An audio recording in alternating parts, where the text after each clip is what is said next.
से करीब 5000 साल पहले समुद्र के बीच बसी थी एक भव्य नगरी, जहां बड़े बड़े 9 लाख से भी ज्यादा महल थे, जिसमें हीरे और सोने के साथ ही 7 और भी कई अमूल्य रत्नों से कारीगरी की गई थी। यह शहर इतनी ज्यादा वेल प्लान थी कि आज के बड़े बड़े शहर इसके सामने फेल हैं। लेकिन फिर एक दिन अचानक यह भव्य शहर देखते ही देखते समुद्र में समा गया। अब समय में आगे आते हैं। यह बात है 1983 की। गुजरात के ओखा तट के पास अरब सागर की लहरें एक अजीब सी बेचैनी के साथ किनारे से टकरा रही थी। भारतीय पुरातत्वविदों की एक टीम गोताखोरी के उपकरणों से लैस समुद्र की सतह पर खड़ी थी। किसी को नहीं पता था कि कुछ ही क्षणों बाद वे एक ऐसा दृश्य देखने वाले हैं जो इतिहास की धारणाओं को हिला देगा। जैसे ही उन्होंने समुद्र की नीली गहराइयों में छलांग लगाई, नीचे उतरते ही रेत, चट्टानों और पत्थरों के बीच उन्हें कुछ अननेचुरल दिखाई दिया, कुछ ऐसा जो किसी समय की गवाही देता था। उनका शरीर थम गया, सांसें रुक गईं और आंखों के सामने जो दृश्य था उसने इस सवाल को जन्म दिया, क्या ये वही नगरी है जिसका जिक्र हजारों साल पुरानी किताबों में हुआ है? क्या सचमुच समुद्र की गहराइयों में एक पूरा शहर दफन है? उनके सामने जो दृश्य था उसे देखकर वे दंग रह गए। बड़ी बड़ी चट्टानें, ऊंची ऊंची दीवारें जिनमें भव्य कारीगरी की गई थी, मानो पानी के अंदर पूरा शहर बसा हो। यह कुछ और नहीं बल्कि यह थी श्री कृष्ण की डूबी हुई नगरी द्वारका। दोस्तों, बहुत पहले से ही महाभारत और रामायण जैसे दिव्य ग्रंथों को मिथ यानी कि किस्से और कहानियों की तरह बताया जाता है, और उन्हीं एक किस्से कहानियों में लिखी थी इस भव्य नगरी द्वारका के बारे में, और इसे भी बहुत समय से काल्पनिक कहानी की तरह ही बताया गया। लेकिन जब 1983 में डॉक्टर SR राव और उनकी टीम ने इस नगरी को खोज निकाला, तो इसने उन लोगों को सोचने पर मजबूर कर दिया जो इसे सिर्फ मिथ मानते थे। डॉक्टर SR राव ने डिटेल्ड आर्कियोलॉजिकल सर्वे और रिसर्च के बाद यह कंफर्म किया कि यह वही द्वारका नगरी है जिसका वर्णन महाभारत और हरिवंश पुराण में मिलता है। तो आखिर ऐसा क्या हुआ कि द्वारका जैसी समृद्ध शहर एक ही झटके में पानी के अंदर समा गई, और रिसर्च के दौरान डॉक्टर राव और अन्य आर्कियोलॉजिस्ट को ऐसा क्या मिला जिसने उन्हें चौंका के रख दिया? तो आज की इस डॉक्यूमेंट्री में हम जानेंगे उस द्वारका के निर्माण की कहानी जिसे समुद्र की लहरों को भी पीछे छोड़ देना पड़ा था, उस श्राप की सच्चाई जिसे सुनकर स्वर्ग तक कांप उठे थे, और उस ऐतिहासिक खोज की पूरी प्रक्रिया जिसने सदियों पुरानी पौराणिक कथाओं को जमीन या कहिए समुद्र पर लाकर रख दिया। हम जानेंगे कि कैसे डॉक्टर SR राव और उनकी टीम ने समुद्र की गहराइयों में उतरकर उस नगरी के अवशेष खोज निकाले जिसे लोग सिर्फ कहानी मानते थे। हम यह भी देखेंगे कि कैसे आधुनिक काल में वैज्ञानिकों ने समुद्री तल में हजारों साल पुरानी दीवारें, स्तंभ, लंगर और कलाकृतियां खोजी जिनकी तारीखें महाभारत युद्ध से मेल खाती हैं। तो चलिए इस रोमांचक सफर की शुरुआत करते हैं, जहां पुराण, पुरातत्व और विज्ञान मिलकर उस नगरी की कहानी सुनाएंगे जो हजारों साल पहले स्वर्णिम थी, फिर श्रापित हुई और अंत में लहरों में समा गई। लेकिन उससे पहले अगर आपको वीडियो अच्छी लग रही है तो इसे लाइक करके कमेंट में हरे कृष्णा जरूर लिखें।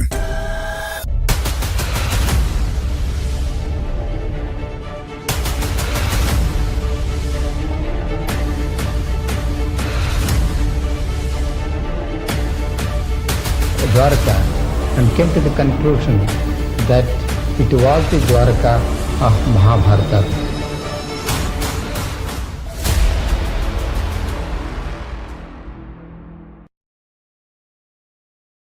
बहुत समय पहले जब मथुरा में कंस का आतंक अपनी चरम पर था, तब श्री कृष्ण ने कंस का वध कर नगरवासियों को उसके अत्याचार से मुक्त किया, जिसके बाद श्री कृष्ण मथुरा में ही बस गए।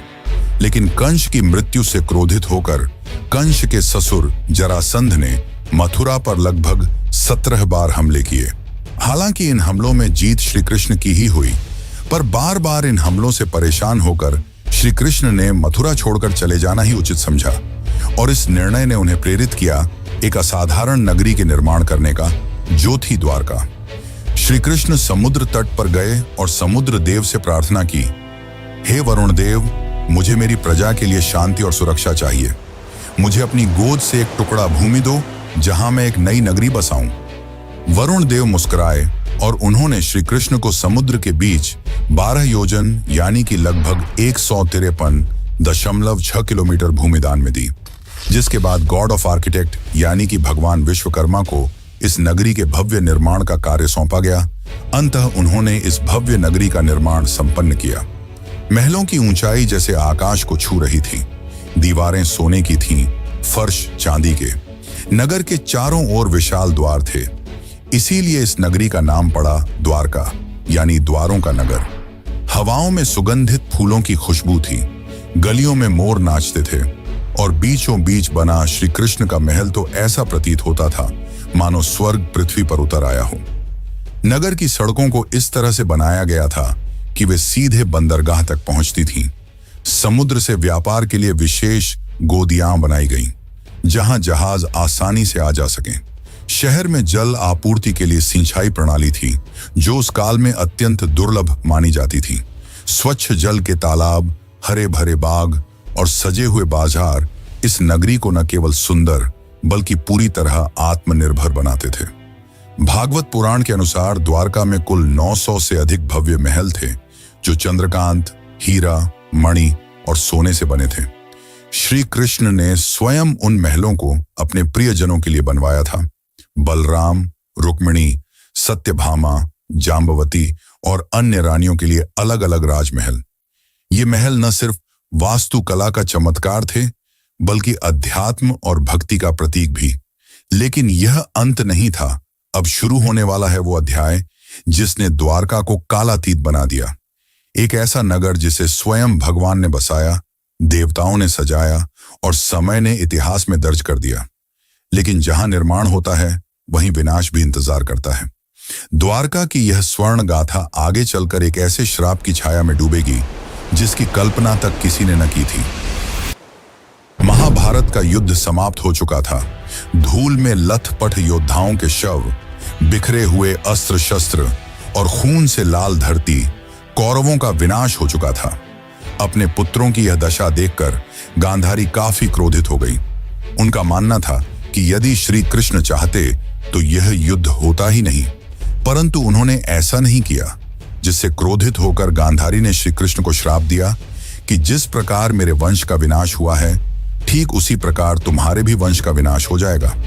इस श्राप ने यदुवंश के विनाश की नींव रख दी। लेकिन एक और कारण है जिसके चलते द्वारका का विनाश हुआ। दरअसल एक समय की बात है, द्वारका के पास एक स्थल जिसका नाम पिंडारक था, वहां एक दिन प्रमुख ऋषिगण पधारे। इनमें विश्वामित्र, वशिष्ठ, नारद, कण्व, दुर्वासा जैसे महान ऋषि मुनि उपस्थित थे। उन ऋषियों को देख श्री कृष्ण के पुत्र सांब और उसके कुछ मित्रों ने मिलकर शरारत करने की सोची। सांब ने एक गर्भवती स्त्री का रूप धारण कर लिया और उन ऋषियों के पास पहुंचे। इस बात से अनजान कि वे ऋषि कोई साधारण साधु संत नहीं, बल्कि त्रिकालदर्शी थे, जिन्हें सब कुछ मालूम था। सांब और उसके मित्र उनके निकट गए और उनकी तपस्या भंग कर ऋषियों से अपने होने वाले बच्चे के बारे में पूछने लगे। अपना इस तरह अपमान होता देख मुनिगण गुस्सा हो गए और उन्होंने सांब को यह श्राप दिया कि तुम एक लोहे के मुशल को जन्म दोगे जो यदुवंश के विनाश का कारण बनेगी। सांब और उनके साथी भयभीत हो उठे। उन्होंने माफी मांगी, पर अब कुछ नहीं हो सकता था। कुछ दिनों बाद वही हुआ जो भविष्यवाणी की गई थी। जब सांब सुबह उठा तो उसके कपड़ों में एक भारी भरकम मुशल मिला। यह दृश्य देख यदुवंशी चिंतित हो उठे और जब यह बात श्री कृष्ण के नाना राजा उग्रसेन को पता चली तो उन्होंने मुशल के छोटे छोटे टुकड़े कर समुद्र में फेंकने का आदेश दिया। और जैसे ही यह टुकड़े समुद्र में फेंके गए, एक विशाल मछली ने वह टुकड़े खा लिए। कुछ समय बाद जब कुछ मछुआरों ने उस मछली को पकड़ा और जब उसे काटा गया तो उसके पेट से लोहे के टुकड़े निकले। उन मछुआरों ने वह टुकड़े एक जरा नामक शिकारी को बेच दिए। अब वह शिकारी इन टुकड़ों से अपनी तीर बना रहा था और दूसरी ओर द्वारका में स्थिति धीरे धीरे खराब होने लगी थी। गांधारी के श्राप का असर दिखाई देने लगा था। जैसे जैसे समय बीतता गया, यदुवंश के लोगों में अहंकार बढ़ता गया। भोग विलास, मदिरा और दुराचार ने धर्म और मर्यादा का स्थान ले लिया था। नैतिकता समाप्त हो चुकी थी। फिर एक दिन, जिसे आज भी प्रभास त्रिकाल के नाम से जाना जाता है, यदुवंश के वीरों ने समुद्र किनारे एक उत्सव आयोजित किया। शराब, घमंड और गाली गलौच ने मिलकर उस उत्सव को युद्ध भूमि में बदल दिया। वे आपस में ही लड़ने लगे। जिन हथियारों से उन्होंने युद्ध जीते थे, उन्हीं से वे एक दूसरे को मारने लगे। श्री कृष्ण समझ चुके थे कि अब विनाश निकट है, जिसके पश्चात वे वन की ओर चल पड़े और वहां एक वृक्ष के नीचे विश्राम करने लगे। तभी वहां वह शिकारी पहुंचा जिसने उस मुशल के टुकड़े से तीर बनाए थे। उस शिकारी ने श्री कृष्ण को हिरण समझकर उन पर तीर चला दी, और जैसे ही तीर श्री कृष्ण के पैरों में लगी, उन्होंने यह लोक त्याग दिया और उनके मृत्यु के साथ ही पूरी द्वारका नगरी पानी में समा गई। इस प्रकार द्वारका का वह वैभवशाली अध्याय समाप्त हुआ। वह नगर जिसे स्वयं भगवान ने बसाया था, जिसने एक युग देखा था, अब रह गया केवल शास्त्रों के पन्नों में और समुद्र की खामोशी में छिपी एक अमर स्मृति के रूप में। लेकिन क्या यह अंत है? क्या हुआ श्री कृष्ण के मृत्यु के पश्चात, और क्यों श्री कृष्ण आज भी जिंदा हैं? अर्जुन ने क्या भूमिका निभाई? ये सब जानने से पहले हम यह जान लेते हैं कि आज के समय में कहानी कही जाने वाली द्वारका नगरी को कैसे खोज निकाला गया, और क्या सच में यह वही द्वारका नगरी है जो श्री कृष्ण ने बनवाई थी? तो चलिए अब जानते हैं इसका असली इतिहास और रहस्य। लेकिन उससे पहले, अगर आपको यह वीडियो ज्ञानपूर्वक लग रही है तो इसे अपने दोस्तों, रिश्तेदारों और अन्य भक्तों को जरूर शेयर करें। बहुत लंबे समय तक द्वारका को सिर्फ एक पौराणिक नगरी माना जाता था। श्रीमद् भागवत पुराण, विष्णु पुराण, हरिवंश पुराण और महाभारत में इसके भव्य विवरण तो थे, लेकिन भौगोलिक रूप से यह कहां थी, यह रहस्य बना हुआ था। अधिकांश विद्वान मानते थे कि यह एक धार्मिक कथा बस है, कोई ऐतिहासिक सच्चाई नहीं। लेकिन यह सोच पहली बार 1930 के आसपास हिली, जब गुजरात के सौराष्ट्र इलाके में कुछ मछुआरों और गोताखोरों ने समुद्र के अंदर अजीब पत्थरों और ढांचों को देखने की बात बताई। यहां तक कि कुछ पायलटों ने, जो अरब सागर के ऊपर उड़ान भर रहे थे, बताया कि उन्होंने पानी के नीचे सीधी रेखाओं जैसी आकृतियां देखी हैं, जैसे कोई पुराना शहर हो। यहीं से उस राज की तलाश शुरू हुई जिसने एक प्राचीन कहानी को एक खोज में बदल दिया। फिर आया साल 1963, जब भारतीय पुरातत्व सर्वेक्षण विभाग यानी कि ASI ने पहली बार बेट द्वारका के पास खुदाई शुरू की। ये वही इलाका था जिसे स्थानीय लोग सदियों से भगवान श्री कृष्ण की नगरी मानते आए थे। खुदाई में वहां से कई प्राचीन बर्तन, मूर्तियां और पक्के ढांचे मिले। इससे ये तो साबित हो गया कि यह जगह काफी पुरानी है, लेकिन इससे द्वारका की असली पहचान अभी भी पूरी तरह साफ नहीं हुई थी। इसके कुछ साल बाद 1970 के दशक में एक और बड़ा सुराग मिला। जामनगर के सरकारी रिकॉर्ड में एक प्राचीन ताम्रपत्र का जिक्र था, जो करीब 6ठी शताब्दी का बताया गया। यह ताम्रपत्र सिंधदत्य नाम के राजा से जुड़ा था और उसमें साफ साफ लिखा था कि यहाँ भगवान श्री कृष्ण निवास करते थे। यह ऐसा पहला ऐतिहासिक दस्तावेज था जिसमें धर्म और इतिहास आपस में जुड़ते नजर आए। इससे इतिहासकारों को पहली बार यह लगा कि द्वारका सिर्फ एक कल्पना नहीं, बल्कि शायद एक खोया हुआ सच है। इसके बाद इस खोज को सही दिशा दी SR राव ने। वे ASI के वरिष्ठ अधिकारी थे और भारत के शुरुआती समुद्री पुरातत्वविदों में से एक माने जाते हैं। उन्हें महाभारत और पुराने ग्रंथों की बातों पर भरोसा था। उन्होंने उन विवरणों की तुलना आधुनिक समुद्री नक्शों से की और पाया कि अगर द्वारका सच में कभी बसी थी तो वह गुजरात के पश्चिमी तट पर ही रही होगी। इसी सोच से 1979 में भारत में पहली बार समुद्र के नीचे पुरातात्विक खोज की नींव रखी गई।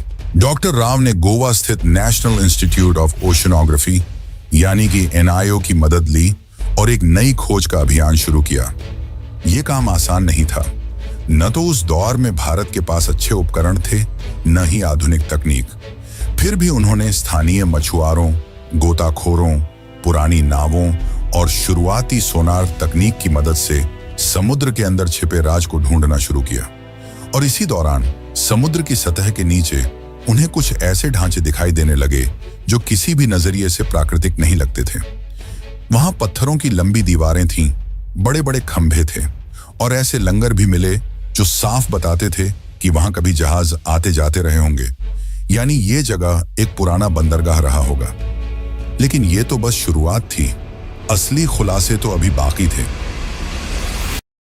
1979 की खोज ने एक ऐसा दरवाजा खोल दिया था जिसके पीछे छुपी थी एक बहुत पुरानी, लगभग भूली हुई कहानी। अब 1980 का दशक उस कहानी को सच साबित करने की जिद बन चुका था, और इस जिद की सबसे बड़ी वजह थे doctor S.R. Rao. Doctor Rao को महाभारत और पुराणों में लिखी बातों पर पूरा भरोसा था। उन्होंने उन ग्रंथों के नक्शों और विवरणों को पढ़ा, समझा और फिर आधुनिक समुद्री मानचित्रों से मिलाया।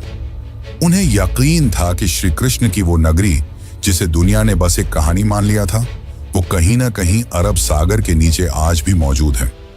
लेकिन उनका ये सफर बिल्कुल भी आसान नहीं था।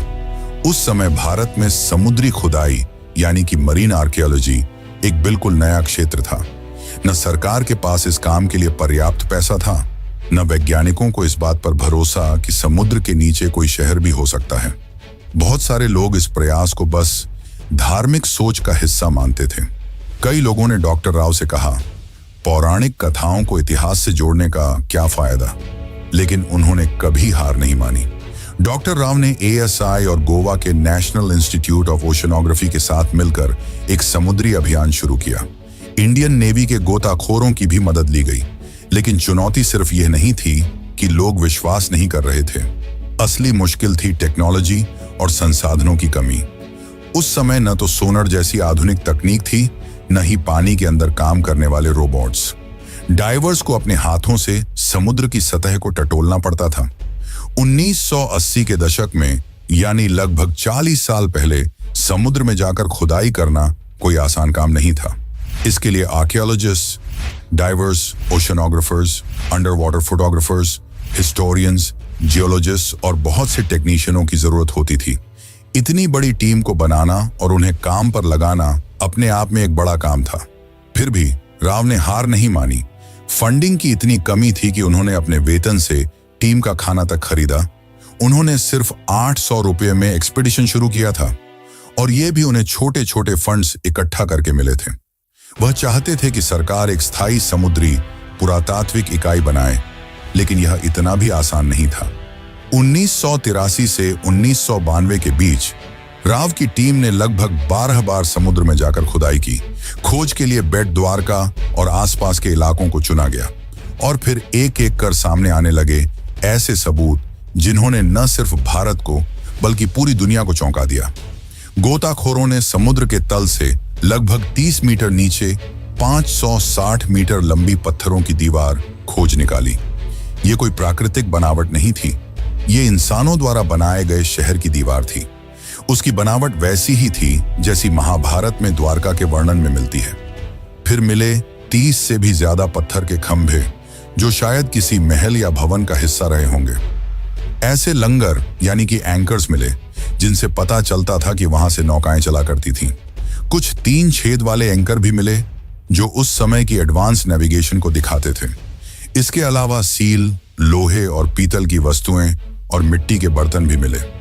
इनकी कार्बन डेटिंग और थर्मोलुमिनेसेंस डेटिंग से पता चला कि यह चीजें 1500 ईसा पूर्व से लेकर 3000 ईसा पूर्व के बीच की हैं। और तो और एक बर्तन तो 9000 साल पुराना निकला, जिसने वैज्ञानिकों को भी हैरान कर दिया। परंतु दुनिया भर के बहुत सारे इतिहासकारों ने इसे मानने से इनकार कर दिया। उन्हें यह एक माइथ रिवाइवल यानी सिर्फ धर्म को प्रचारित करने की कोशिश लगी। लेकिन डॉक्टर राव का जवाब साफ था, मैं ग्रंथों को धार्मिक किताबें नहीं, ऐतिहासिक दस्तावेज मानता हूं। जब रोम, एथेंस और बाबुल जैसे शहरों की खुदाई हो सकती है, तो द्वारका की क्यों नहीं? साल 1990 आते आते टीम को 500 से ज्यादा आर्टिफैक्ट्स, एंशिएंट हार्बर वॉल्स और एक सुनियोजित शहर के संकेत मिल चुके थे। अब यह बात लगभग तय हो गई थी। द्वारका कोई कल्पना नहीं, वह एक असली, समृद्ध और व्यवस्थित सभ्यता थी जो समुद्र में समा गई। लेकिन अभी तो सिर्फ सतह खुली थी। असली राज तो समुद्र के और अंदर छुपा था, और वहीं से शुरू होता है अगला अध्याय। 1990 तक डॉक्टर S.R. राव और उनकी टीम ने साबित कर दिया था कि द्वारका सिर्फ एक पौराणिक कथा नहीं, बल्कि एक डूबी हुई सच्ची सभ्यता थी। लेकिन अब जरूरत थी और भी ठोस वैज्ञानिक सबूतों की, ताकि दुनिया भी मान ले कि भगवान श्री कृष्ण की द्वारका असली थी और वाकई समुद्र में समा गई थी। इन सबूतों से यह तो साबित हो गया था कि द्वारका सिर्फ किस्से कहानियों में नहीं बल्कि सच में थी और काफी ज्यादा वेल प्लान थी। लेकिन उस समय फंडिंग की कमी की वजह से इसके रिसर्च को रोक दिया गया। फिर साल 2001 में इस दिशा में एक बहुत बड़ा कदम उठाया गया। भारतीय पुरातत्व सर्वेक्षण और NIOT यानी कि national institute of ocean technology ने मिलकर एक बड़ा वैज्ञानिक अभियान शुरू किया। जगह चुनी गई कच्छ की खाड़ी और बेट द्वारका का इलाका। इस बार अभियान में सिर्फ पुरातत्वविद ही नहीं बल्कि समुद्र वैज्ञानिक, भूगर्भ शास्त्री, नौसेना के गोताखोर, सोनार तकनीक के विशेषज्ञ और इंटरनेशनल कार्बन डेटिंग लैब्स भी जुड़े थे। इस खोज की कमान संभाली थी डॉक्टर आलोक त्रिपाठी, जो ASI के समुद्री पुरातत्व निदेशक थे, और उनके साथ थे डॉक्टर राजीव निगम, जो उस समय CSIR के मरीन साइंस प्रमुख के रूप में काम कर रहे थे। इस बार की खोज पहले से अलग थी। ये हाईटेक थी। इसमें अब सिर्फ आंखों से नहीं बल्कि मशीनों से खोज की जा रही थी। 2001 से 2007 तक समुद्र के अंदर का पूरा हाइड्रोग्राफिक सर्वे किया गया। एडवांस सोनार और सब बॉटम प्रोफाइलर जैसे मॉडर्न उपकरणों से समुद्र की परतों का डिजिटल नक्शा बनाया गया। वैज्ञानिकों ने करीब 40,000 वर्ग मीटर का समुद्र का हिस्सा स्कैन किया और जो मिला उसने सबको हैरान कर दिया। समुद्र की गहराई में मिले ये बहुत बड़े चौकोर पत्थर के ब्लॉक, जो किसी नगर की नींव जैसे लगते थे। चूना पत्थर यानी कि लाइमस्टोन के टुकड़े, जो शायद किसी शानदार इमारत के अवशेष थे। टेराकोटा सील्स, जिन पर पुराने चिन्ह बने थे। पुराने लंगर जो बताते थे कि यहाँ कोई एंशिएंट बंदरगाह था। साथ ही नाली और सिंचाई व्यवस्था, जो दिखाती थी कि उस समय का शहर कितनी सोच समझकर बसाया गया था। अब बारी थी सबसे बड़े टेस्ट की, कार्बन डेटिंग की। सभी आर्टिफैक्ट्स को भारत और विदेश की प्रयोगशालाओं में भेजा गया और जब नतीजे आए तो वैज्ञानिकों और इतिहासकारों को भी झटका लगा। कई चीजें करीब 9,000 साल पुरानी निकली, यानी ये तो हड़प्पा सभ्यता से भी पहले की थी। कुछ टुकड़ों की उम्र 5,000 साल तक पुरानी पाई गई, जो महाभारत और द्वापर युग से मेल खाती है। डॉक्टर राजीव निगम ने कहा कि महाभारत में लिखा है कि द्वारका समुद्र से निकाली गई जमीन पर बसी थी और भूगर्भ शास्त्रियों की रिपोर्ट से भी यही पता चला कि समुद्र ने बाद में उसी जमीन को वापस निगल लिया। सोनर मैपिंग से यह भी पता चला कि जैसे जैसे समुद्र का स्तर बढ़ा, मंदिर और घर धीरे धीरे आगे खिसकते गए। यानी यह एक धीमा और क्रमिक डुबाव था, अचानक नहीं। A.K. सिन्हा, ASI के निदेशक ने बताया कि जमीन और समुद्र दोनों जगहों से जो अवशेष मिले हैं, उनके आकार, डिजाइन और बनावट में काफी समानता है, जो ये साबित करता है कि ये सब एक ही समय और संस्कृति से जुड़े थे। फिर आया साल 2007, जब नौसेना और ASI ने मिलकर तीसरा सबसे बड़ा अंडर वाटर एक्सकवेशन शुरू किया।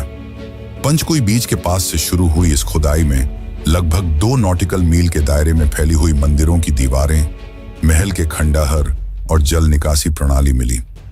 यही वो पल था जब पहली बार दुनिया ने माना, द्वारका कोई कल्पना नहीं बल्कि एक सच है, एक पूरी सभ्यता जो समुद्र में समा गई।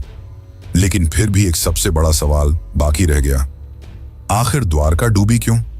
इसका धार्मिक दृष्टिकोण से तो हमने उत्तर जान लिया, अब जानते हैं वैज्ञानिक दृष्टिकोण से, और साथ ही जानेंगे आज के समय की द्वारका के बारे में। तो बने रहिए, क्योंकि हम जो आपको बताने वाले हैं वो आपको चौंका कर रख देगा। 2007 की खोजों ने यह साबित कर दिया था कि समुद्र की गहराइयों में कोई आम चीजें नहीं बल्कि एक पूरी बसी हुई और समृद्ध नगरी है। लेकिन एक सवाल अब भी रह गया था, आखिर ये नगर डूबा कैसे? क्या वाकई ये कोई श्राप था जैसा ग्रंथों में लिखा है, या फिर इसके पीछे कोई प्राकृतिक और वैज्ञानिक वजह थी? इन सवालों के जवाब ढूंढने के लिए वैज्ञानिकों ने रुख किया ओशनोग्राफी यानी कि समुद्र विज्ञान और जियोलॉजी यानी कि भूगर्भ शास्त्र की ओर। अब तक जो मिला था वो सब प्रमाण तो थे, लेकिन अब जरूरत थी समय को मापने की, ये जानने की कि जब द्वारका बसी थी तब समुद्र में ऐसा क्या हुआ जो वो सब कुछ निगल गया। इस पूरे शोध का आधार बना सी लेवल राइज थ्योरी। अमेरिका की SSCSM यूनिवर्सिटी के प्रोफेसर रेंस ने एक अध्ययन किया जिसमें अरब सागर के सी लेवल को 20,000 सालों के डेटा के जरिए ट्रैक किया गया था। इस रिसर्च के मुताबिक 9,000 साल पहले यानी करीब 11,000 साल पहले समुद्र का स्तर आज के मुकाबले 25 मीटर नीचे था। 5,000 ईसा पूर्व के बीच समुद्र अचानक बहुत तेजी से कई मीटर तक ऊपर उठ गया। वैज्ञानिक मानते हैं कि यह घटना किसी सुनामी या समुद्री आपदा का संकेत देती है। और यह सिर्फ अरब सागर में नहीं हुआ। जब वैज्ञानिकों ने दुनिया के बाकी हिस्सों से मिले सी लेवल डेटा से इस जानकारी की तुलना की तो कैरेबियन द्वीप, इंडोनेशिया और दक्षिण अमेरिका जैसी जगहों पर भी उस दौर में बड़ी बड़ी समुद्री हलचलें और सुनामी के सबूत मिले। इसका मतलब था कि यह घटना सिर्फ भारत तक सीमित नहीं थी, बल्कि पूरी दुनिया में उस समय कुछ बड़ा हो रहा था। और ठीक इसी समय महाभारत के अनुसार श्री कृष्ण ने पृथ्वी का त्याग किया था और कलियुग की शुरुआत हुई थी। अब सारे वैज्ञानिक और ऐतिहासिक सबूत एक ही तरफ इशारा कर रहे थे। द्वारका का डूबना कोई कल्पना नहीं, बल्कि एक सचमुच की ऐतिहासिक घटना थी जिसमें प्राकृतिक आपदा, समय का चक्र और शायद कर्मों की प्रतीकात्मक कहानी सब एक साथ जुड़ गए थे। और फिर आया साल 2024, जब भारत सरकार ने इस पूरे रहस्य को दुनिया के सामने लाने का फैसला किया। 25 फरवरी 2024 को प्रधानमंत्री नरेंद्र मोदी खुद गुजरात के पंचकुई बीच पहुंचे। उनके साथ थी भारतीय नौसेना, ASI, NIOT और वैज्ञानिकों की एक टीम जो स्कूबा डाइविंग से समुद्र की गहराइयों में जाने वाली थी, वहीं जहां श्री कृष्ण की नगरी कभी खड़ी थी। ये कोई आम डाइव नहीं थी, ये इतिहास से साक्षात्कार था। जैसे ही प्रधानमंत्री समुद्र में उतरे, वहां पत्थर के स्तंभ, लंगर, मंदिर की नींव और प्राचीन दीवारें दिखाई दी। मोदी जी ने खुद समुद्र की गोद में मोरपंख अर्पित किया, जो श्री कृष्ण की स्मृति और भारत की सनातन विरासत को फिर से जीवंत करने का प्रतीक था। इसके बाद उन्होंने द्वारिकाधीश मंदिर में जाकर श्री कृष्ण और रुक्मिणी माता के दर्शन किए। मंदिर की 52 गज की ध्वजा, जो हर दिन 5 बार बदली जाती है, आज फिर हवा में लहराई, मानो ये संकेत दे रही हो कि द्वारका की सच्चाई अब दुनिया के सामने है। आज की तारीख में द्वारका 2 भागों में बसी है। एक जो है जहां लाखों श्रद्धालु हर साल दर्शन के लिए आते हैं, और दूसरी जो समुद्र के नीचे है, जिसे आज पूरी दुनिया जानती है the lost city of Krishna के नाम से। इस 90 साल की खोज, संघर्ष और वैज्ञानिक यात्रा ने दुनिया को यह दिखा दिया कि श्रद्धा सिर्फ आस्था नहीं, वो इतिहास की नींव भी बन सकती है। द्वारका सिर्फ भारत की कहानी नहीं है, ये पूरी मानव सभ्यता की याददाश्त है, जो ये सिखाती है कि सत्य और संस्कृति को भुलाया नहीं जा सकता, चाहे वो कितनी भी गहराई में क्यों ना छुपा हो। और इसीलिए आज भी द्वारका जिंदा है, कभी मंदिर की घंटियों में, कभी समुद्र की लहरों में, और अब वैज्ञानिक रिपोर्टों में भी। तो चलिए मित्रों, अब चलते हैं अपने आखिरी अध्याय की ओर। शताब्दियां बीत गईं, युग बदले, राजवंश मिटे, सभ्यताएं उगती और गिरती रहीं, लेकिन समुद्र वो आज भी मौन है, शांत, गूढ़ और रहस्यमयी। उसकी लहरों के नीचे दबी द्वारका की नगरी आज भी जैसे किसी इंतजार में है, न जाने किसके लिए। शायद उसके निर्माता श्री कृष्ण के फिर से लौट आने के लिए, या शायद इस धरती के इंसानों के उस बोध के लिए जब वे केवल इतिहास नहीं, अपनी आस्था में छिपे सत्य को भी पहचानना सीखें। द्वारका कोई कल्पना नहीं थी, वो एक यथार्थ था, एक स्वर्णिम यथार्थ जिसे एक श्राप ने लील लिया, एक समय ने छिपा दिया और एक समुद्र ने अपनी गहराइयों में समा लिया। लेकिन वह सत्य आज फिर उभर रहा है, टूटे स्तंभों में, पुरातत्व की रिपोर्टों में, सोनर की लहरों में और एक राष्ट्र की आस्था में। इस पूरी डॉक्यूमेंट्री ने हमें यह सिखाया कि आस्था और विज्ञान 2 विपरीत ध्रुव नहीं हैं, वे एक ही सत्य की 2 राहें हैं। एक राह हमें विश्वास दिलाती है और दूसरी उसे प्रमाणित करती है। द्वारका की कहानी बस एक शहर की कहानी नहीं है, यह उस संस्कृति की कहानी है जो अपने चरम पर भी विनम्र थी और अपने अंत में भी दिव्य। यह उस ईश्वर की नगरी की कहानी है जिसने अपने जीवन से कर्म का सार बताया और अपने अंत से संयम और स्वीकृति का। और जब अगली बार आप समुद्र की लहरों को देखें, जरा ठहरिएगा, शायद किसी अगाध गहराई से आपको कोई बांसुरी की धुन सुनाई दे। शायद वो द्वारकाधीश अब भी आपको पुकार रहे हों, अपने नगर से, अपने सत्य से, क्योंकि कुछ कहानियां खत्म नहीं होती, वे सिर्फ इंतजार करती हैं दोबारा जगाए जाने का। जय द्वारकाधीश।